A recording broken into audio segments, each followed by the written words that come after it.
പഴനിയിലെന്ന് പറഞ്ഞാൽ നടന്നു പോകാൻ അവിടെ സംഭവിക്കുകയില്ല. ഞാൻ ഇതുവരെ പോയിട്ടില്ല. പോണമെന്ന് ആ ഏരിയ മുഴുവൻ അടിച്ച് തൂക്കാനായിട്ട് ആൾക്കാർ, വൃത്തി എന്ന് പറഞ്ഞാൽ അടിച്ച് തൂത്ത് നല്ല വിധേയമായിട്ട് സൂക്ഷിക്കുന്നത്. അതിൻ്റെ സൗന്ദര്യവും പൈതൃകപരമായിട്ടുള്ളതും ആ ചെയ്തിരിക്കുന്ന ബിൽഡ്, അതായത് പഴയ ബിൽഡ്, ഒന്നിനും ഒരു പെയിന്റ് അടിച്ചൊരു മറച്ചിട്ടില്ല. ഒറിജിനാലിറ്റി.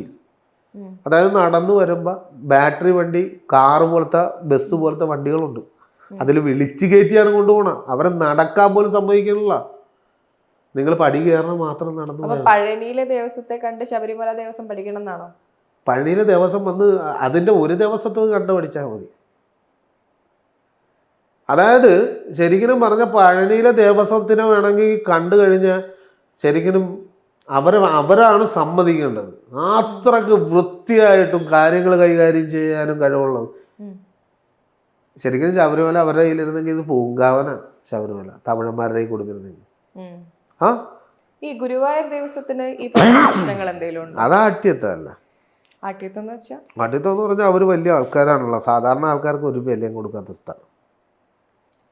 ഈ അഹിന്ദുക്കളായിട്ടുള്ള ആളുകളെ അവിടെയും കൊള്ള നടക്കുന്നുണ്ടല്ലോ. അവിടെ ദേവസ്വം കൊള്ള തന്നെ. ഇത്ര ശബരിമലയുടെ അത്ര ശബരിമല വെച്ച് കഴിഞ്ഞാൽ കിട്ടുന്നത് വാരിക്കൊണ്ട് ഓടി അറിയില്ലെന്നാണ് വിചാരിച്ചത്. ചാത്തൻ്റെ കയറി തൊട്ട് കഴിഞ്ഞാൽ വിവരം അറിയും.